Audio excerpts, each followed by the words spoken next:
요한계시록은 1장 1절에서 8절까지가 문안인사에 해당하는 프롤로그라고 제가 말씀을 드렸죠. 그리고 나서 이제 9절부터 20절에는 환상이 굉장히 많이 나와요, 요한계시록에. 근데 그 첫 번째 환상을 9절부터 20절에 쓰고 있습니다. 요한이 본 첫 번째 환상의 핵심, 첫 번째만이 아니라 사실 요한계시록 전체의 주제는 예수 그리스도입니다. 1절에 이렇게 시작했잖아요. 예수 그리스도의 계시라. 그것은 예수 그리스도께서 주신 계시일 뿐만 아니라 예수 그리스도에 관한 계시입니다. 그래서 첫 번째 환상의 주제는 예수 그리스도인데, 어떤 예수 그리스도인가 하면 예수님께서 십자가에서 처참하게 죽으시는 모습을 요한은 지금 생각할 수 있죠. 그러나 부활하셨습니다. 그리고 승천하셨습니다. 그리고 그 이후에는 예수 그리스도를 자기의 눈으로 본 적이 없습니다. 그런데 예수 그리스도를 다시 만나는데, 요한이 예수님과 그렇게 헤어진 것이 대략 한 기원 후 30년 정도였다면, 28년에 30년 정도였다면 지금은 90년이 넘었어요. 그러니까 새파란 청년이었을 때 예수님과 헤어졌는데 지금은 90세 노인이 돼서 예수님을 다시 눈으로 배우는 거죠. 근데 그 환상 가운데 본 예수 그리스도는 영광을 받으시고 만왕의 왕으로 온 세상을 통치하시는 주로 요한에게 당신을 드러내십니다. 그러니까 이런 환상을 이제 우리가 보게 되는데, 오늘 우리가 살펴보는 9절부터 11절의 말씀은 그 환상, 첫 번째 환상을 시작하는 서론이라고 볼 수가 있어요. 여기서는 이 환상이 언제, 어디서, 누구로부터, 누구에게, 누구를 위하여 주어진 것인가 하는 것을 설명합니다.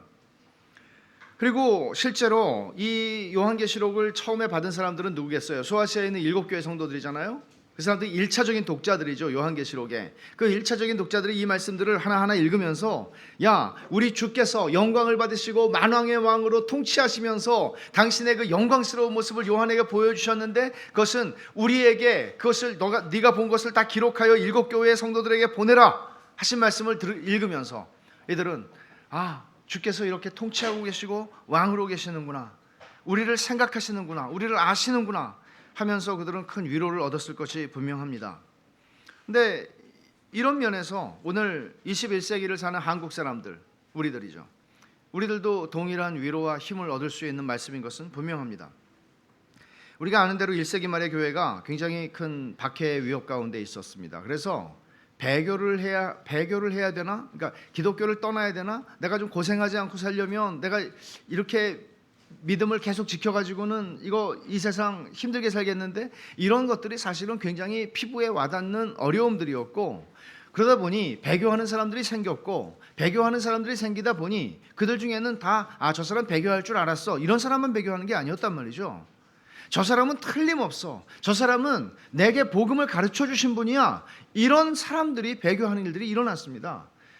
교회는 많이 흔들렸죠. 그리고 결국 나도 배교하게 되는 거 아니야? 이런 두려움들이 생겼으니까, 그러면 여러분 어떤 구원의 확신이라는 게 어떻게 존재할 수 있겠어요? 이런 상황 가운데 있는 사람들에게 만일 여러분 같으면 어떻게 위로하거나 어떻게 격려할 수 있겠습니까? 사도 요한은 지금 모든 사도들이 다 죽고 유일하게 생존하고 있는 한 사람의 사도입니다. 이 사람이 어떻게 이 성도들을 위로하고 격려하고 있는가를 보는 것은 대단히 중요합니다. 여러분 같으면 우리 보통 하는 말처럼 힘내세요, 이렇게 카톡에 이모티콘 같은 걸로 힘내라, 힘 이런 거 이렇게 보내면 되는 건가요? 그러면 힘이 날까요? 사실 어떻게 우리가 이야기할 수 있을까요? 주님이 계시잖아요. 이런 말은 얼마나 힘이 될까요? 아주 솔직하게 얘기해서, 또 조금만 더 견디면 주님이 좋은 날을 주실 거예요, 이렇게도 말할 수 있겠죠. 절대 힘을 잃지 마세요, 여러 가지 격려를 할 수 있을 거예요. 근데 사도가 어떻게 하는지를 보는 것은 굉장히 흥미롭습니다. 사도는 이런 배교의 위협 가운데 있는 성도들에게 무슨 주도면밀한 신학적인 논리를 가지고 얘기하지는 않습니다. 오히려 사도가 하는 것은 두 가지인데, 하나는 하나님의 나라가 어떤 나라인지를 보여주는 것이고, 하나는 그리스도가 어떤 분이신지를 보여주는 것입니다. 그래서 하나님의 나라가 이런 나라구나 하는 것을 알고 그 나라에 들어가려면 너희가 환난을 받아야 할 것이니라 바울 사도가 말한 것을 기억하며, 그들은 그래, 이게 내가 저 영광의 나라에 들어가는 길이라면, 그 영광을 내가 누릴 수 있는 길이라면 이거는 내가 감당해야 되겠다라고 생각할 수 있을 것이고, 또 그리스도가 영광을 받으시고 십자가를 통과하여 부활하시고 승천하셔서 영광을 받으신 것을 보면서 그들은 내가 저 영광의 주를 배울 수 있다면 내가 이까짓 것쯤이야 라고 생각하게 하는 것이 바로 사도 요한의 접근 방식이었습니다. 하나님 나라의 실제를 생생하게 묘사해 주는 거죠. 그냥 하나님 나라에 대해서 강의를 하는 게 아니고요, 하나님의 나라를 자기가 본대로, 내가 본 것을 기록하라 그랬잖아요. 본대로 그것을 생생하게 성령의 영감을 받아서 그것을 기록하고, 자기가 본 그리스도의 영광을 생생하게 눈으로 보는 것처럼 들을 수 있도록 그것을 기록하여 그들을 위로하는 것입니다. 이게 주님께서 요한에게 환상을 보이신, 주도적으로 그 환상을 보이신 주님께서 의도하셨던 것이죠. 그러니까 요한에게 주신 이 환상의 계시는 요한 자신을 위해서 주신 게 아니라는 거죠. 요한을 위한 게 아니에요. 종종 우리는 이런 것들을 보잖아요. 어떤 은혜를 받고 특별한 어떤 체험을 한 사람들이 종종 교만해서 넘어지는 일들을 우리는 보지 않습니까? 왜 그렇죠? 이게 나를 위해서 준 거라고 생각하니까 넘어지는 것이죠. 교회의 한 지체 가운데 하나님이 특별하게 주시는 은혜는 언제나 공동체를 위해서 주시는 것이고, 그 교회를 세우시도록 하시는 하나님의 은혜로운 도구로 주시는 것입니다. 내게 하나님이 베푸신 은혜가 크면 나를 통해서 내 옆에 있는 형제들과 내가 섬겨야 할 사람들이 있는 것이고, 교회를 세워가는 일에 내게 주신 은혜가 쓰여지는 것입니다. 언제나 우리 자신에게 나를 위해서 주셨다라고 생각하는 순간 우리 넘어지지 않을 수가 없습니다. 요한에게 주신 이 엄청난 계시, 이런 계시를 받은 사람이 과연 누가 있습니까? 에스겔하고 비교해 보십시오. 에스겔은 마지막 성전 환상을 보면서 정말 기가 막혀서 말을 할 수가 없었을 것입니다. 그러나 요한이 본 환상은 어떻습니까? 그것과 비교할 수 없도록 자세하고 영광스럽고 장엄한, 그리고 디테일한 그런 묘사들이 여기에 있습니다. 하나님의 나라의 실제를 깨닫고 그리스도의 영광을 보는 것, 이 두 가지는 굉장히 중요한 것입니다. 우리가 어떤 신앙의 유혹이나 또는 어떤 압박이나 그 정도 압박이나 박해는 이 세대에는 그다지 많지는 않지만, 그러나 그런 것들을 받을 때 우리가 역시 오늘 본문에서 가리키는 대로 하나님 나라가 우리 눈에 보이고 밝게 보이고 예수 그리스도의 영광이 밝게 보이면 우리는 실수하지 않죠. 넘어지지 않죠. 이 두 가지를 얘기하는 것입니다. 이것이 굉장히 큰 위로라는 거죠. 그러니까 여러분, 단순히 신학에 관심을 가지고 하나님 나라에 대해서 공부를 한다든지 예수 그리스도의 영광 혹은 신성과 인성에 대해서 공부를 하고 구속사역에 대해서 공부를 하는 것이 아니라, 사실은 우리가 예수 그리스도에 대해서 공부를 하고 하나님 나라에서 공부를 하는 것은 성도, 이 땅을 살아가는 모든 성도들에게는 말할 수 없는 위로거든요. 기쁨이거든요. 이걸 경험해야 되는 거죠. 그렇지 않다면 하나님의 나라를 내가 제대로 알고 보고 들으면서도 위로가 되지 않고, 예수 그리스도의 영광에 대해서 제대로 보고 듣고 배우면서도 나에게 힘이 되지 않는다면 우리는 이 세상에 너무나 깊이 빠져 있는 것입니다. 세상 밖에는 보이지 않는 것이죠. 세상의 영광이 너무나 큰 것이죠. 오늘 본문에서 우리가 주목해야 하는 또 하나의 주제는 참된 영적 권위는 어디서 오는가 하는 것입니다. 저는 죄송하지만 제가 제 얘기를 잠깐 하면 만 28살에 목사 안수를 받았는데 약간 콤플렉스가 있었어요. 설교하러 가는 데마다 목사님들이 연세가 많으시잖아요. 그럼 항상 물어보는 거예요. 나이가 몇이냐고. 그래서 하얀 머리로 좀 빨리 하얀 머리가 됐으면 좋겠다. 왜 자꾸 나이를 물어보는지 전 그게 그렇게 싫었어요. 뭐 내가 설교하러 왔지 뭐 나이. 그러니까 저에게 그런 컴플렉스가 느껴졌던 건 뭔가 하면, 우리가 보통 생각 그렇게 할 수도 있는데 나이와 영적 권위가 상관관계가 있다고 무의식적으로 생각했던 것 같아요. 저도 의식적으로는 그렇게 생각하지 않았지만, 그러나 여러분 생각해 보십시오. 정말 그런가요? 여러분, 우리가 나이가 점점 들면 들수록 나이와 비례해서 우리의 영적 권위가 생기나요? 그렇지 않잖아요. 그런 직접적인 상관관계가 있는 것은 아닙니다. 예를 들어서 로버트 머리 맥체인 같은 사람은, 우리가 맥체인 성경 읽기표를 가지고 성경을 읽고 있지만 어떤 분은 이게 맥과 체인이라고 생각을 하는데, 맥과 체인이 아니고 맥체인은 로버트 머리 맥체인이라고 하는 19세기의 스코틀랜드의 목사님의 이름입니다. 이분이 목회를 하면서 자기의 교인들을 위해서 성경을 이렇게 읽혀야지 하고 만든 표가 맥체인 성경 읽기표인데, 맥체인은 29살에 일찍 목사로 안수를 받았고 29살에 소천했습니다. 그러니까 굉장히 젊어서 소천한 분이에요. 근데 맥체인에 대해서, 맥체인의 전기를 읽어보신 분들이 계실지 모르겠는데 정말 소개합니다. 정말 강력하게 추천합니다. 맥체인 29살밖에 안 살았는데 무슨 전기가 쓸 말이 있겠습니까, 여러분? 29살 누구죠? 쓸 말이 별로 없습니다, 사실. 근데 맥체인은 그 짧은 세월 청년으로서 목회를 하면서 그런 일화가 마틴 로이드 존스의 설교와 설교자라고 하는 책에 보면 이런 얘기가 나옵니다. 전기에도 나오는 얘기지만, 맥체인이 설교를 하려고 강단에 서서 기도를 합니다. 오 하나님. 그럼 사람들이 울기 시작했다고 그래요. 그것은 그가 감정적인 사람이었다는 얘기를 하는 것이 아니라 그에게서는 영적인 권위가 있었다는 얘기입니다. 청년, 20대 청년 목사. 왜 제가 이 얘기를 하는가 하면, 나이하고 상관없다 이 얘기죠. 나이하고 상관없다는 것인데, 요한에게 있어서 이 책이 하나님의 말씀이라는 것을, 요한계시록이 하나님의 말씀이라는 것을 말할 수 있는, 주장할 수 있는 그 권위는 도대체 어디서 나오는 것일까요? 요한은 우리가 알다시피 생존하는 유일한 사도였습니다. 노사도였습니다.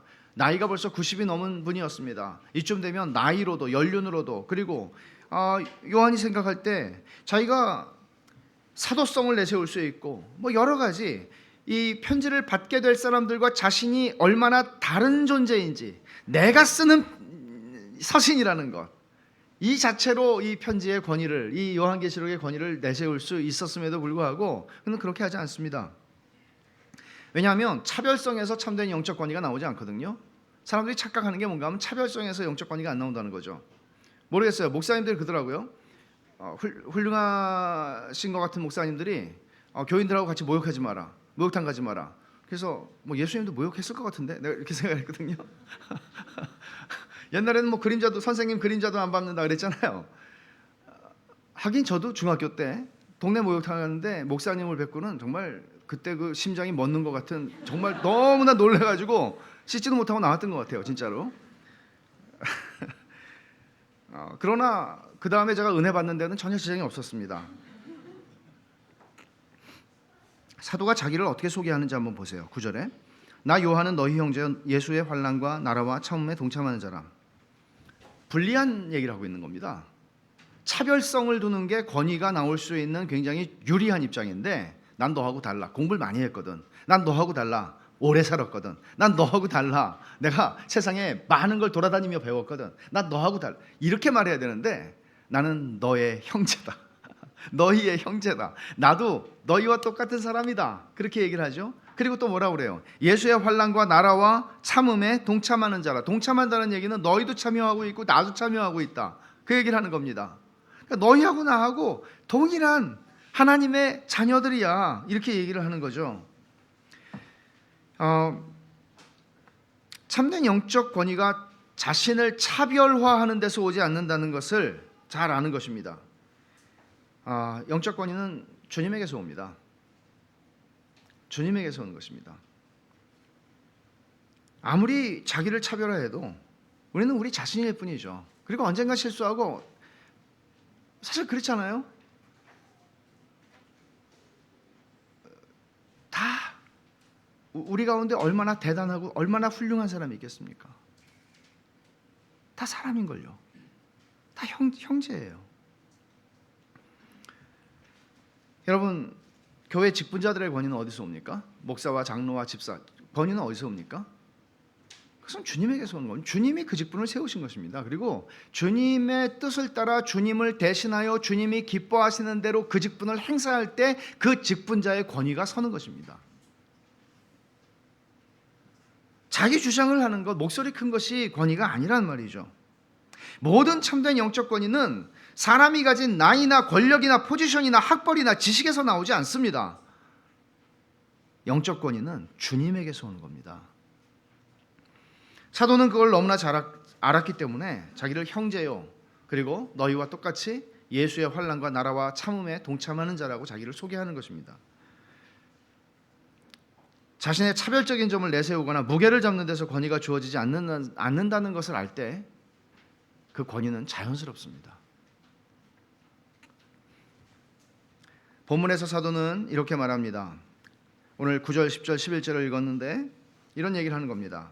나는 하나님의 말씀과 예수를 증언하였던 일로 말미암아 밤모라 하는 섬에 있었다. 내가 성령님 안에 있던 어느 주일날 위험에 찬 나팔소리 같은 큰 소리를 듣고 예수님의 영화롭고 높아지신 모습을 환상 가운데서 봤다. 그분께서 7교회에 네가 지금 보는 것을 기록하여 보내라고 말씀하셨다. 이게 사도 요한이 얘기하는 권위예요. 나 여러분하고 다른 사람이야 이 얘기가 아니고 권위는 주님에게서 오는 거예요, 여러분. 이걸 놓치면 우리는 망가집니다. 이걸 놓치면 망가집니다. 나 목사니까 이렇게 하면 안 됩니다. 다 아는 얘기잖아요. 여러분이 제가 목사라는 걸 모르시지 않잖아요. 근데 왜 그걸 큰 소리에 목에 힘을 주고 말할 필요가 있겠어요? 권위는 하나님에게서 옵니다. 타이틀이 아닙니다. 그런 의미에서 우리는 이 말씀을 들어야 합니다. 고개를 숙이고 무릎을 꿇고 이 말씀을 듣는 것입니다. 주의 말씀으로 알고 아멘으로 듣는 것입니다. 구체적으로 이 환상 계시가 어떻게 요한에게 주어졌는지를 보면 8절 하반절에 하나님의 말씀과 예수를 증언하였으므로 말미암아 밤모라 하는 섬에 있었더니 라고 얘기합니다. 이거는 바울 사도가 밤모섬에 왜 갔느냐, 내가 하나님의 말씀과 예수의 증언을 위하여 그걸 하나님의 계시를 받으려고 밤모섬으로 갔다, 외딴 곳으로 갔다, 그런 얘기를 하는 것이 아니라 하나님의 말씀과 예수의 증언, 예수를 증거하는 일로 말미암아 박해를 받아서 로마 정권에게 붙잡혀서 유배를 당하여 지금 이 밤모섬에 와 있다는 것입니다. 밤모섬은 혹시 또 가보신 분 계세요? 또 가보신 분 앞에서 또 번데기 앞에서 주름 잡는다 뭐 이런 밤모섬은 소아시아, 지금 터키죠. 터키와 그리스 사이에 있는 그 바다를 뭐라 그러죠? 에게해. 에게해라고 그러는데 에베소는 항구 도시잖아요. 거기서 한 95km 정도 떨어져 있는 그 섬입니다. 근데 옛날에 그 왜 알카트레즈인가 뭐 샌프란시스코 옆에도 무슨 옛날에 아주 유명한 그 아주 흉악범들을 데려다 놓는 그 섬, 빠삐용도 그런 거잖아요. 그러니까 그런 게 많았잖아요. 불란서에도 있고 그 미국에도 있고. 근데 여기도 일종의 그런 것이죠. 이게 화산으로 생성된 섬이라는데 비옥한 것이 아니라 돌들이 많아가지고 그저 밀과 포도가 조금 재배되는 정도고 굉장히 할 게 없는 채석장들이 대부분이었던. 그러니까 바울 사도는 그 90세 나이에 거기에 유배 가서 뭐 놀고 먹는 게 아니죠. 거기서 채석장에서 일을 했다고 4세기의 역사가인 유세비우스는 기록하고 있습니다. 18년 있었대요 거기에. 거기서 어느 주일날 그러니까 주일날이라고 하지만 우리가 생각하는 것처럼 주일날 쉬는 날이 아니었습니다. 주일날 쉬기 시작한 것은 그 이후입니다. 콘스탄틴이 기독교를 인정한 다음부터였습니다. 그때는 쉬는 게 아니었습니다. 주일날 그는 여전히 채석장에서 돌을 파고 있었을 것입니다. 그런 가운데에서도 그는 틈틈이가 아니라 어떤 순간에 하나님을 예배했겠죠. 주의 날을 기억하고. 그런데 성령에 붙잡혀 있었을 때에 성령께서 특별한 방식으로 해서 무화경을 얘기하는 것이 아니라 황홀경을 얘기하는 게 아니라 내 지정의가 또렷하게 하나님의 성령의 특별한 지배를 받는 상태를 가리키는 말로 이해를 할 수 있습니다. 그래서 그는 성령께서 특별한 방식으로 자기를 사로잡으셔서, 그런데 뒤에서 소리가 나는 것을 듣습니다. 굉장히 큰 나팔소리 같은 큰 음성이라고 얘기합니다. 그러니까 여러분, 이거는 나팔소리가 아닙니다. 나팔소리 같은 큰 음성인데 말하자면 초점은 음성이에요. 이건 사실 보면은 예수님의 음성이거든요. 근데 그게 나팔소리처럼, 큰 나팔소리처럼 울려 부는 것처럼 부 하는 것, 그런 소리로 큰 소리가 들렸다는 것이죠. 이것이 우리가 10절에 주의 날에 내가 성령에 감동되어 내 뒤에서 나는 나팔소리 같은 큰 음성을 들으니 라는 말입니다. 윌리엄 스틸은 이렇게 표현을 했어요. 요한은 성령의 이끄심을 받아 하나님의 거룩한 신비들을 통찰할 수 있는 성숙한 차원의 영적 감응력을 지니게 되었다. 이 성령에 감동되어라는 말을 그렇게 이해를 하는 것입니다. 특별한 아주 특별히 민감한 영적인 일에 그런 감응력을 주셨다는 것이죠. 어떤 방식으로 계시가 임했는가를 설명하는 게 이제 나팔소리 같은 큰 음성과 관계가 있는데, 여러분 이거는 사실 그냥 쓰는 말이 아니고요. 나팔소리 그러면 구약을 잘 이해하고 있는 사람들에게는 딱 생각나는 게 있습니다. 뭘까요? 모세가 시내산에 올라갈 때, 시내산에 하나님이 강림하실 때 모세와 백성들은 큰 나팔소리를 듣습니다. 출애굽기 19장에 있는 말씀입니다. 하나님의 강림하심과 함께 나팔소리가 먼저 큰 소리로, 두려움에 휩싸일 만큼 큰 소리로 나팔소리 같은 것입니다. 올립니다. 에스겔도 찾지는 않으셔도 되는데, 제가 출애굽기 19장 16절을 읽어보면 우레와 번개와 빽빽한 구름이 산 위에 있고 나팔소리가 매우 크게 들리니 그랬고, 에스겔 선지자도 하나님이 임하시는 것을 보았을 때 그가 소명을 받는 장면인데 뒤에서 크게 울리는 소리를 듣습니다. 동일한 것입니다. 여기서도 뭐라고 그러죠? 내 뒤에서 나는 나팔소리 같은 큰 음성을 들으니. 무슨 얘기를 하는 건가 하면, 지금 요한계시록은 예를 들어서 복음서가 있고요. 신약성경에는 복음서가 있고, 그 다음에는 또 사도행전 같은 거는 뭐 역사서라고 얘기할 수 있죠. 그 다음에 서신서가 있잖아요. 그런데 요한계시록은 뭔지 아세요? 선지서에 분류가 될 수 있어요. 요한은 지금 구약의 선지자들과 같은 맥락에서 지금 하나님의 계시를 받아서 그걸 쓰라는 명령을 받고 쓰는 것입니다. 나팔소리가 임하는 거예요. 이건 지금 다른 말이 아니라 구약 선지자들과 같은 반열에 지금 요한이 있다는 것을 표현하는 방식입니다. 뭐라고 그 음성이 들리는 거 하니 11절에 내가 보는 것을 두루마리에 써서 기록하라는 말씀이에요. 그 다음에 에베소, 서머나, 버가모, 두아디라, 사데, 빌라델비아, 라우디게아 등 7교회에 보내라. 써서 보내라는 것입니다. 네가 보는 것을 해석하지 말고 네가 보는 대로. 우리는 이렇게 생각할 수 있어요. 요한이 본 것을 다 해석해가지고 썼으면 답안지가 있어서 요한계시록 설교할 필요도 없고, 근데 본 것을 그는 그대로 쓰고 있습니다. 이 얘기는 뭐예요? 성령께서 이것을 오고 오는 모든 세대의 하나님의 백성들에게 해석하실 것이라는 얘기죠. 물론 잘못 해석해서 이상한 길로 간 사람들이 적지 않습니다. 당시의 방식으로 파피루스 두루마리에다가 이걸 기록했을 텐데, 그렇게 학자들에 의하면 당시의 방식대로 기록을 했다면 이 두루마리가 7m 정도 됐을 거라고 그래요. 꽤 많은 내용이죠. 근데 이걸 어디서 썼다고요? 반모섬에서 놀면서요. 집필 휴가를 받아가지고요. 채석장에서 노역을 하면서. 상상도 할 수 없는 얘기죠. 주님께서는 기록된 것을 소아시아 7교회에 보내라고 그러시는데, 지난번에도 설명을 드렸지만 7교회는 7교회의 소재지 도시들은 소아시아의 내부 순환도로를 따라 도착할 수 있는 주요 도시들이에요. 지도를 한번 보시면은 보시면 이 반모섬에서 제일 먼저 시작하는 데가 에베소예요. 그래서 여기 순서대로 이 소아시아의 내부 순환도로, 중서부의 내부 순환도로를 따라서 쭉 연결되어 있는 도시를 순서대로 써놓은 것입니다. 그래서 윌리엄 램지라고 하는 학자는 이게 소아시아의 중서부의 우편 배달구역의 중심지, 그러니까 우편 집중국들이 있는 곳이라는 얘기죠. 그런 도시들이고, 도시와 도시 사이의 거리는 48km에서 80km까지 쭉 이어져 있는 도시들이고, 순서대로 이 도시들을 지금 나열하고 있는 것입니다.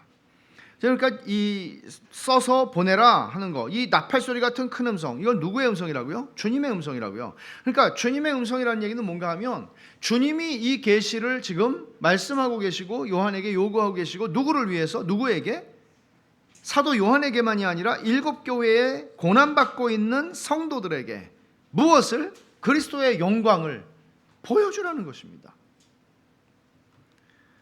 이제 9절로 돌아가서 사도 요한이 자신을 예수의 환난과 나라와 참음에 동참하는 자라고 너희의 형제라는 말에 이어서 쓰고 있는 이 말의 의미를 좀 생각해 볼 필요가 있어요. 왜 그런가 하면 오늘 제목이 환난과 나라와 참음이에요. 저는 여러분들이 이 세 단어를 함께 좀 암기할 수 있으면 좋겠어요. 왜 그런가 하면 원래 제목을 제가 길게 썼어요. 예수의 환난과 나라와 참음에 동참하는 자라고 제목을 썼다가 새벽 4시에 너무 길어서 복잡하다 벌떡 일어나서 고쳤어요.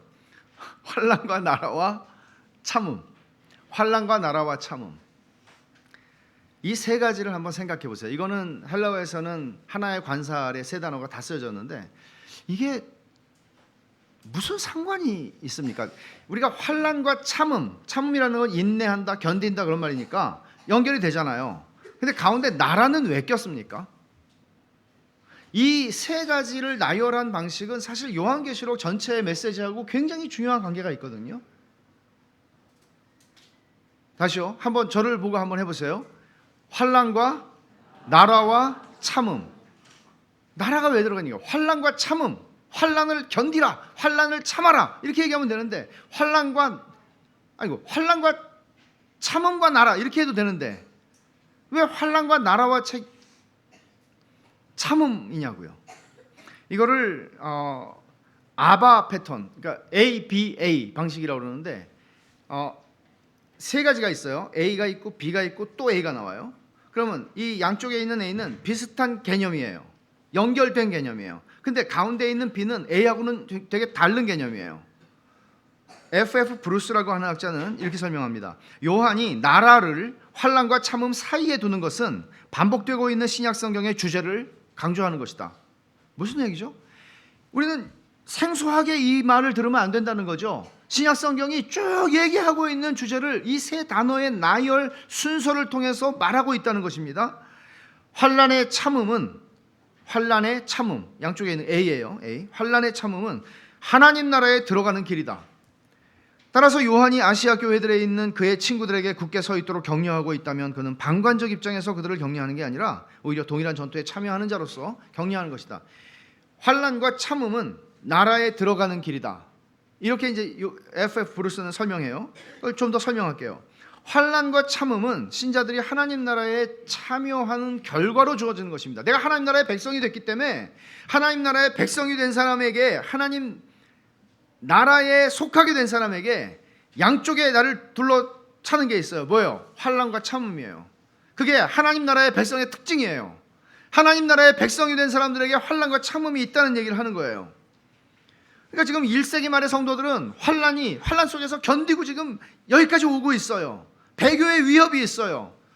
근데 여기서 사도가 하는 얘기는 환난과 참음만 있는 게 아니야. 여기는 나라가 있어. 근데 나라라는 말을 가만히 생각해 보세요. 1장 6절에서 나라라는 말이 처음 나왔어요. 그의 아버지 하나님을 위하여 우리를 나라와 제사장으로 삼으신 그에게 영광과 능력이 세세토록 있기를 원하노라. 우리를 나라와 제사장으로 삼으신. 우리는 성경에 익숙한 게 문제예요. 이 말을 많이 읽은 사람들은 익숙해요. 근데 많이 안 읽은 사람들은 무슨 뜻이야? 나라와 제사장으로 삼았다는 게. 우리는 너무나 다 알고 있다고 그냥 생각하지만 사실 이 말의 의미가 무엇인지를 잘 모르는 경우가 많습니다. 지난번에 제가 설명했듯이 나라라는 것은 왕권, 왕위를 의미한다고 그랬죠. 그러니까 우리를 왕으로, 통치자로, 제사장으로 삼으셨다는 얘기다. 근데 여기서는 지금 어떤 의미입니까? 통일한 의미죠. 환난과 나라와 참음에 동참하는 자라. 이 말은 나라에 동참한다. 무슨 말이에요? 만왕의 왕이 되셔서 온 세상을 왕으로서 통치하시는 그리스도의 다스림과 통치에 나도 한 사람의 왕으로서 그 왕의 통치에 지금 참여하는 존재다라는 얘기를 하는 거예요. 그러면 이게 좀 이상하잖아요. 지금 우리는 허접하게 지금 살면서 이제나 저제나 로마 황제의 손길에 미쳐서 우리들을 어떻게 할까 두렵고 두려움에 쌓여서 살아가고 있는 우리들에게 요한은 너희들은 그리스도와 함께 지금 이 세상을 다스리고 있는 왕이야. 왕권을 가지고 있는 사람들이야 라고 얘기를 하는 거예요. 사실은 이게 하나님 나라의 비밀이죠. 예수님께서 하나님 나라는 이와 같다라고 말씀하시면서 많은 비유들을 말씀하셨고 가르치셨습니다. 그리고 복음이라고 하는 것은 하나님 나라의 복음이라고 하는 수식어가 있습니다. 복음은 그냥 복음이 아니라, 물론 주 예수의 복음이라고도 말하지만 성경에서 가장 많이 우리가 두드러지게 볼 수 있는 하나의 표현은 하나님 나라의 복음입니다. 하나님의 나라가 가까이 왔느니라 주님이 말씀하시고 당신의 공생의 사역을 시작하십니다. 이 말은 정권이 바뀌었다는 얘기입니다. 1945년 8월 15일 날 1919년 3월 1일과는 달리 그때 태극기를 들고 나오는 사람들을 일본 순사들은 어찌할 수 없었습니다. 망했기 때문이죠. 세상이 바뀐 겁니다. 단순히 정권이 바뀐 게 아니라 세상이 바뀐 겁니다. 천지개벽이 일어난 겁니다. 하나님 나라가 임했다는 것은 하나님의 통치가 이제 이 땅에 들어왔다는 겁니다. 누구와 함께? 왕이신 그리스도와 함께. 단지 왕이신 그리스도를 사람들은 알아보지 못하고 죽였지만 당신께서는 십자가에서 고난을 당하시고 죽으시면서 그러면 왕이 아니셨느냐? 아니요. 언제나 왕이셨어요. 근데 십자가의 고난을 받으시고 죽으시는 것을 통하여 당신은 당신의 왕권을 행사하신 거예요. 이게 하나님 나라의 복음의 비밀이에요. 하나님 나라의, 여러분, 하나님 나라가 마치 일자가 물러가고 우리나라가 바로 왔으면 얼마나 좋은데 군정이 왔죠. 그리고 우리가 통치하는 세상이 왔다면 이거 얼마나 뻔하고 분명한 얘기입니까? 근데 하나님 나라가 왔는데 하나님 나라가 눈에 보이는 방식으로 우리가 기대하는 방식으로 오지 않았다는 것이죠. 그래서 제자들은 예수님이 부활하시고 승천하시기 전에도 사도행전 1장에 보면 주여 아버지의 나라를 회복하는 것이 지금인가요? 라고 묻습니다. 그들은 여전히 정치적인 이해관계 속에서 하나님의 나라를 생각하고 있었던 것이죠. 하나님의 나라가 영적으로 임한 것을 그들은 보지 못했습니다. 예수님은 늘 그 말씀을 하셨던 것이죠. 그러자 제자들은 그 말씀을 못 알아들었고 사오정처럼 계속 반응한 겁니다. 물론 유대인들은 마찬가지죠. 더하죠. 못 알아듣죠. 지금도 마찬가지입니다. 예수를 믿는 사람들이 영적인 이해가 없어서 그냥 우리가 생각하는 정치적인 혹은 눈에 보이는 어떤 물리적인 이런 식으로 하나님의 나라를 오해하게 된다면 오늘 이 말씀도 여전히 우리들에게는 쇠귀의 경읽기와 같은 것이 되지 않을 수가 없습니다. 환난과 참음이 어떻게 우리가 왕으로서 그리스도와 함께 다스리는 그 영광의 자리를 누리고 있다는 것과 공존할 수 있는 건가? 그것을 성경은 이렇게 보는 거예요. 여기 참음이라고 하는 말을 보세요. 참는다는 거는 되게 수동적인 말이에요. 그래서 뭔가 신나는 말은 아니에요. 예를 들어서 여러분이 굉장히 어려운 가운데 있는데 어려운 가운데 있는 사람에게 제가 찾아가서 그래도 잘 참으세요. 그러면 여러분 힘이 막 힘이 나겠어요? 아유, 저 얘기를 하러 여기까지 왔나? 그런 생각하지 않겠어요? 참으라는 말은 굉장히 패시브하고 수동적이고 뭔가 이렇게 그냥 힘든 말이에요. 참는다는 말은. 그러나 성경이 보는 이 참음이라고 하는, 여기에 환난과 나라와 참음이라고 할 때 이 참음, 견딤, 인내라고 하는 말은, 인내라는 말은 종종 믿음과 동의어로 사용이 되지만 이 말은 궁극적인 승리, 요한계시록에서는 이 전쟁의 이야기가 많고요, 이김, 승리에 대한 이야기를 하는데 궁극적 승리의 한 부분이고 승리의 과정으로 이 참음이라는 말을, 개념을 소개하고 있습니다. 그러니까 요한계시록의 시각은 이거예요. 언제나 마지막 승리한 완성된 시점에서 지금을 보는 거예요. 아시겠어요? 그러니까 예수 그리스도께서 만왕의 왕으로 재림하셔서 이 땅을 눈에 보이는 방식으로 이제 모든 일들을 심판을 행하시고 할 때 그 관점, 그 렌즈로 지금을 보는 거예요. 그러니까 지금 우리들은 참고 견뎌야 돼요. 견디면서 예수 그리스도를 증언하기를 두려워하지 않아야 돼요. 그러면서 타협하지 않아야 돼요. 믿음을 타협하지 않아야 돼요. 이게 너희의 궁극적 승리의 과정이고 이김의 부분이라고 말하는 것입니다. 이런 관점을 가지고 성경은 우리를 설득합니다. 이 땅을 살아가며 이 땅의 고난 가운데 있는 성도들을 설득합니다. 그러니까 예수 그리스도께서 그걸 너무나 잘 보여주신 것이죠. 왕권적인 통치, 예수님의 왕권적인 통치는 십자가를 참음으로써 행사되고 있었습니다. 예수님이 잠깐 왕이 아니셨던 것이 아니라 왕으로서 당신의 십자가를 지셨습니다. 왕으로서 죽으셨습니다. 죽으심으로써 죽음을 죽이신 것입니다. 고난 속에 감춰진 방식으로 예수 그리스도는 하늘과 땅을 통치하십니다. 오늘 성도들에게도 마찬가지입니다. 여러분, 주님이 재림하셔야 그때부터 주님의 왕권이 발휘되기 시작한다? 그렇게 성경은 말하지 않습니다. 여러분들의 현재의 삶 속의 환난과 참음 속에서 성도들은 나라의 왕권의 왕적 통치에 이미 동참하고 있는 것입니다. 그래서 성도들은 환난을 참는 가운데서 믿음을 타협하지 않고 예수를 증거하는 것, 복음을 증거하는 것 중요합니다. 요한은 그렇게 하다가 지금 유배돼서 이 반모섬에 와 있는 거죠. 뭐라고 요한이 소개합니까? 9절 하반절에 하나님의 말씀과 예수를 증언하였으므로 말미암아 반모라 하는 섬에 있다. 다 알아요, 초대교회 성도들이. 그래서 나는 너희 형제야. 너희가 환난과 나라와 참음 가운데 너희들과 동참하는 자야. 너희들도 고생하고 있잖아. 너희들도 견디고 있잖아. 그리고 너희들도 그 고생을 견딤으로써 하나님의 그리스도의 통치에 참여하고 있는 거야. 7교회 성도들은 환난 중에 있어요. 연약한 성도들은 하나님이 나를 버렸나? 이렇게 생각할지도 몰라요. 또 어떤 성도들은 환난에서 벗어나는 것만이 다른 거 없어. 환난에서 벗어나는 게 중요해. 이렇게 생각하는 사람도 있었을지 몰라요. 그런 생각을 다 깨뜨립니다. 성도들은 자신들이 당하는 환난과 참음을 통해서 그리스도의 왕권과 통치, 나라에 참여하는 자들이라고 얘기하는 거예요. 지금 고난을 피할 길을 어떻게 좀 지혜롭게 찾아보세요. 그렇게 말하지 않아요. 사도는 자기를 부인하고 자기 십자가를 지고 나를 따르라고 말씀하신 주님을 따라서, 그리고 십자가를 지시기 전에도 그 밤에도 주님이 하신 말씀을 떠올려 봅니다. 여러분, 요한복음 16장 33절 한번 볼까요? 예수님께서 제자들과 다락방에서 하신 말씀 중에 마지막 말씀입니다. 이 말씀을 우리 같이 한번 읽어봅시다. 요한복음 16장 33절.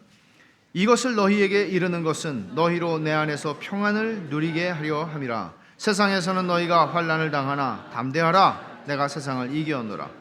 환난을 당할 것이라고 예언하십니다. 그런데 주눅들지 말랍니다. 왕같은 자태, 왕같은 품위를 잃지 말랍니다. 내가 이겼어. 그리고 여기에 덧붙여서 지금 사도 요한은 말합니다. 예수 그리스도가 이기셨고 통치하시는데 너희들도 지금 이 통치에 참여하고 있는 사람들이야. 왕의 품위를 잃어버리지 마. 너희들을 죽이는 자들 앞에서, 너희들을 조롱하는 자들 앞에서, 너희들의 신앙을 비웃는 자들 앞에서, 너희들의 뭔가를 위협하는 자들 앞에서 왕의 품위를 잃어버리지 마. 담대하라 고 말하는 것입니다. 어떤 면에서 요한복음 13장 33절에 대한 주석이고 설명이 요한 계시록이라고 볼 수도 있을 것입니다. 고난은 인간이 범죄하고 모든 인간에게 찾아온 것입니다. 예수님 믿고 하나님의 자녀가 됐다고 해서 고난이 피해가지 않습니다. 오히려 예수 믿는 바람에 세상이 우리를 미워해서 고난이 더 가중되는 경우가 많습니다. 그래서 고난이란, 그레엄 골즈워디라고 하는 사람은 이렇게 말합니다. 고난이란 그리스도인이 겪어야 할 규범적 경험이다. 여러분, 이렇게 한번 이런 생각을 해본다면 여러분들에게는 과연 어떤 고난이 있습니까? 여러분들은 예수를 믿는 신앙 때문에 여러분들이 스스로 취해야 하는 불이익이 있습니까? 혹은 예수를 믿는다는 것 때문에 여러분의 믿음을 타협하지 않고 이 땅에서 살아가야 하기 때문에 여러분들이 당하는 손해가 있었습니까? 고난이 있었습니까? 물론 1세기 말과는 상황이 다릅니다. 그러나 여전히 주님이 말씀하신 대로 너희가 내게 속하였기 때문에 세상이 너희를 미워할 것이라고 나를 미워한 것처럼 그 말씀은 여전히 유효합니다. 우리는 그런 세상 속에서 그리스도인으로서 살아갑니다. 한편으로는 소수자이고 한편으로는 이민자처럼 살아갑니다. 우리의 본향은 하늘에 있습니다. 우리 이 땅에서 이민자처럼 살아갑니다. 이곳이 우리의 고향이라고 생각하지 않습니다. 그럴 때 그리스도인들의 고난이란 그리스도인들이 겪어야 할 규범적 체험이라고 하는 말은 옳습니다. 이 고난과 참음에 동참함으로써 우리는 그리스도의 왕권과 다스림에 동참합니다. 만일 여러분들이 환난과 참음을 버린다면 여러분들은 나라도 버리는 것입니다. 다시 말해서 환난과 나라와 참음이라고 하는 것은 하나의 패키지로 그리스도인들에게 주어지는 것입니다. 여러분들은 여러분이 원하는 왕권만 쏙 뺏어 먹을 수 없습니다. 나라와 참음이, 아니 환난과 나라와 참음이, 이 세 가지가 함께 하나의 패키지로 우리에게 주어지는 것입니다. 근데 그냥 환난과 나라와 참음이라고 말하지 않습니다. 잘 보면 예수의 환난과 나라와 참음이라고 말합니다. 예수의 환난, 예수의 나라, 예수의 참음이라고 얘기하는 것입니다. 성도들이 요한은 나도 너희의 형제야, 그리고 나도 너희처럼 환난과 나라와 참음에 동참하는 자를 얘기했죠. 그런데 요한과 이 7교회 성도들이 하나로 연대가 되는 것뿐만 아니라 이 예수의 환난과 예수의 나라와 예수의 참음이라는 말에서 요한 이전에 예수님, 그리고 요한과 함께 그리스도인들이 하나가 되는 것입니다. 우리는 바울의 혹은 요한의 혹은 베드로의 고난에 동참하는 게 아니고 예수의 환난, 예수의 나라, 예수의 참음에 동참하는 자들이라고 얘기를 하는 것입니다. 영광스러운 말이죠. 바울 사도는 골로새서에서 이렇게 쓴 바 있습니다. 나는 이제 너희를 위해 받는 괴로움을 기뻐하고 그리스도의 남은 고난을 그의 몸된 교회를 위해 내 육체에 채운다. 이것은 그리스도께서 구속적 고난을 당하신 것과 같은 고난을 당한다는 의미는 아닙니다. 예수님은 구속적 고난을 완성하셨습니다. 그러나 예수님께서 예수님의 몸인 그리스도의 몸인 교회를 위하여 내가 수고하고 고난을 당할 수 있다면 그것이 그리스도께서 받으신 그런 고난과 같은 성격의 고난일 뿐만 아니라 모든 그리스도인들은 그런 고난으로 부름을 받았다는 것을 말하는 것입니다. 고린도후서에서도 사도 바울은 이렇게 말합니다. 그리스도의 고난이 우리에게 넘친 것 같이 우리가 받는 위로도 그리스도로 말미암아 넘친다. 그리스도의 고난이 넘쳤다고 얘기해요. 이거 요한만 쓰는 말이 아니라 그리스도의 고난이 내게 넘쳤다고 말합니다. 요즘에 무슨 말만 하면 개자 붙이는 유행하잖아요. 개고생 이렇게 말하잖아요. 우리가 그리스도인은 개고생하지 않습니다, 여러분. 그리스도인은 그리스도의 고난에 참여하는 것이고 예수의 환난에 참여하는 것입니다. 우리는 그런 식으로 말해서는 안 됩니다. 로마서에서 바울은 이렇게 말합니다. 자녀이면 또한 상속자, 하나님의 상속자요 그리스도와 함께한 상속자니 우리가 그와 함께 영광을 받기 위하여 고난도 함께 받아야 할 것이니라. 생각하건대 현재의 고난은 장차 우리에게 나타날 영광과 비교할 수 없도다. 똑같아요. 환난과 나라와 참음이에요. 우리는 예수를 믿는 영광만, 예수 믿고 부자 되고 예수 믿고 건강해지고 예수 믿고 이런 것만을 얻는 것이 아니라 그와 함께 영광을 얻기 위하여 고난도 받아야 한다고 얘기해요. 이게 신약성경 전체의 메시지예요. 그것을 사도 요한은 오늘 예수의 환난과 나라와 참음이라고 표현한 것입니다. 사도 베드로도 이렇게 말합니다. 오히려 너희가 그리스도의 고난에 참여하는 것으로 즐거워하라. 뭐라고요? 개고생하는 것 즐거워하라고요? 아니요. 그리스도의 고난에 참여하는 것으로 인하여 즐거워하라고 얘기합니다. 그리스도의 고난에 참여하나요, 여러분들은? 그리스도의 고난이 여러분의 삶에 있나요?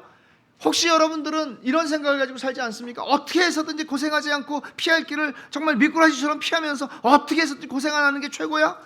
그게 우리의 인생관이고 그것이 우리의 삶의 원칙입니까? 그것이 잘 사는 삶입니까? 아니면 내가 받아야 할 고난이라면 그리스도 때문에 혹은 하나님의 말씀 때문에 혹은 예수의 증거 때문에 내가 받아야 할 고난이라면 기꺼이 감당하겠어. 이게 환난과 나라와 참음이라고 하는 말이 우리에게 주는 메시지인 것입니다. 베드로는 계속 이렇게 말합니다. 이는 그의 영광을 나타내실 때에 너희로 즐거워하고 기뻐하게 하려 함이라. 지금 너희가 환난과 참음에 동참하는 것은 그날의 그 영광을 인하여 기뻐하고 즐거워하게 함이라. 만일 그리스도인으로 고난을 받으면 부끄러워하지 말고 도리어 그 이름으로 하나님께 영광을 돌리라고 말합니다. 이제 본문의 적용적 교훈들을 살펴보고 말씀을 맺겠습니다. 환난이 하나님의 자녀들의 삶에 적지 않습니다. 이거는 하나님의 말씀과 예수님의 증거 때문에 받는 환난만이 아니라 우리가 잘못해서 받는 환난도 참 많습니다. 하지만 자비하고 선하신 하나님께서 그 모든 환난들을 다 용납하시고 우리로 그 고난을 참음으로써 당신의 영광스러운 통치 왕권에 참여하게 하십니다. 놀라운 것이죠.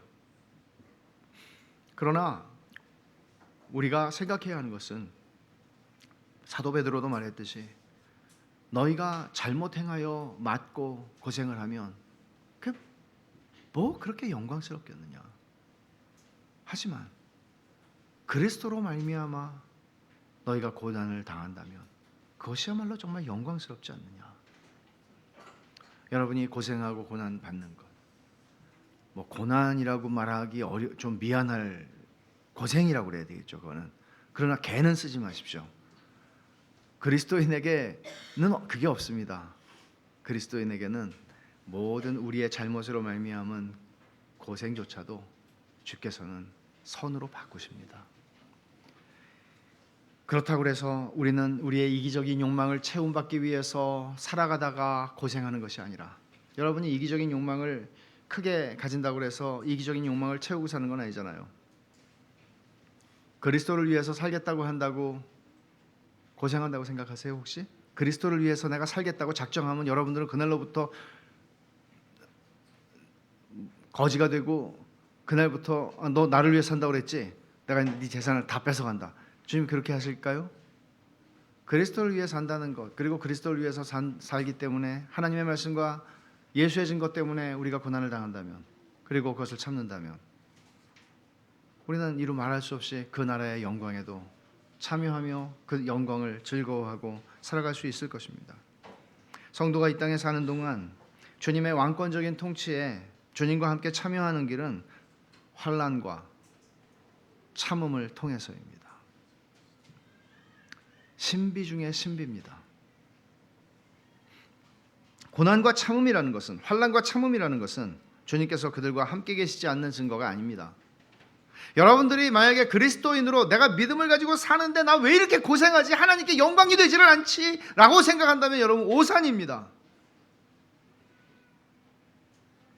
정작 그 말을 하실 수 있는 분은 예수님 아니에요? 당신이 하나님이신 것을 세상에 선포하셨는데, 복음을 주신 세상의 왕으로 오셨는데 그분이 하나님의 영광을 훼손한 것입니까? 십자가에서 무력하게 죽으심으로 말미암아?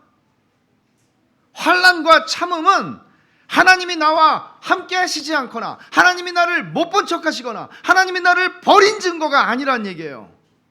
환난과 참음은 내가 하나님의 그리스도의 왕권, 그리스도의 나라에 참여하는 자라는 것을 증명하는 표라고 사도 요한은 말씀하고 있는 것입니다. 사도 바울은 골로새서 3장에서 너희 생명이 그리스도와 함께 하나님 안에 감추었다, 그렇게 말합니다. 우리 안에 있는 생명을 세상이 보지 못합니다. 알아보지 못합니다. 드러나지 않습니다. 이 세상에서 우리가 나라에 참여하는 자가 되었다는 것 세상이 알지 못합니다. 우리가 고생하는 것만 그들은 볼 뿐입니다. 그러나 신비하게도 하나님은 여러분들이 하나님의 말씀과 그 증거를 인하여 고난, 환난과 참음을 통하여 당신의 나라에 우리를 참여하게 하고 당신의 왕권의 통치에 참여하게 할 뿐만 아니라 우리를 통해서 당신의 영광을 당신의 방법으로 나타내세요. 신비해요. 십자가를 우리는 십자가 무한 영광일세라고 찬송을 부르는 이유가 거기 있는 거예요. 십자가가 어떻게 영광스러워요, 여러분? 황금이 영광스럽고 보좌가 영광스럽지 어떻게 십자가라고 하는 사형틀이 영광스러워요? 십자가 무한 영광일세. 십자가밖에는 자랑할 것이 없습니다. 내가 그리스도와 그의 십자가에 못 박힌 것 외에는 아무것도 알지 않기로 작정했습니다. 어떻게 이런 말들을 이해할 수 있어요?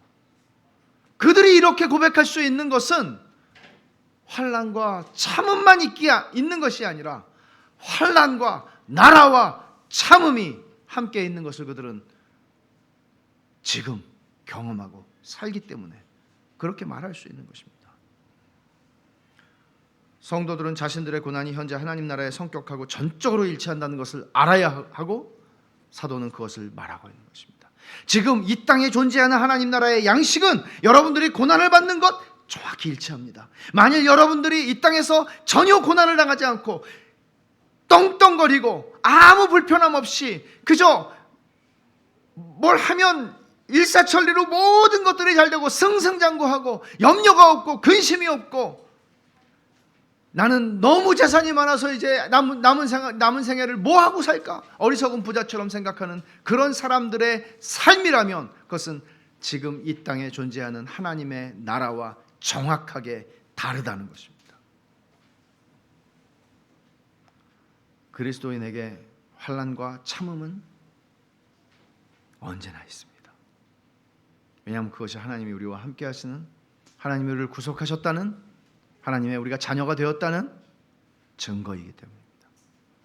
그리고 환난과 참음과 더불어 환난과 참음에 동참하는 자라, 이렇게 힘든 말을 쓰지 않습니다. 여기에 숨겨져 있는 보배로운 단어, 나는 너희와 함께 예수의 환난과 참음에 동참하는 자라, 이렇게 힘든 얘기가 아니라 이거는 굉장히 빛나는 얘기입니다. 나는 너희와 함께 예수의 환난과 나라와 참음에 동참하는 자다. 이것을 이제 사도 요한은 자신이 본 환상, 그리스도 환상을 통해서 성도들에게 말하려고 하는 것입니다. 사도 요한이 1세기 말의 성도들과 함께 그 신비를 알고자 했던 그리스도의 나라, 그것을 이 말씀을 통해서 하나님께서는 21세기를 사는 우리들에게도 동일하게 말씀하시고 격려하십니다. 단순히 힘내, 그게 아니고 하나님의 나라를 봐, 그 영광을 봐, 그 왕권, 그 통치를 봐. 그리고 이제 그리스도의 영광을 보이실 것입니다. 기도하십시다. 하나님 아버지, 감사합니다. 저희 눈을 활짝 열어서 사도 요한이 하나님 나라의 영광, 그리스도의 통치, 그 왕권, 그 왕적 다스림의 영광을 본 것처럼 저희들도 그것을 보게 하사 환난과 예수의 환난과 나라와 참음에 동참하되 영광스럽게 왕의 자태를 잃어버리지 않으면서 기쁨으로 이 길을 걸어갈 수 있는 하나님의 자녀요 성도들로 살게 하여 주시옵소서. 예수님의 이름으로 기도하옵나이다. 아멘.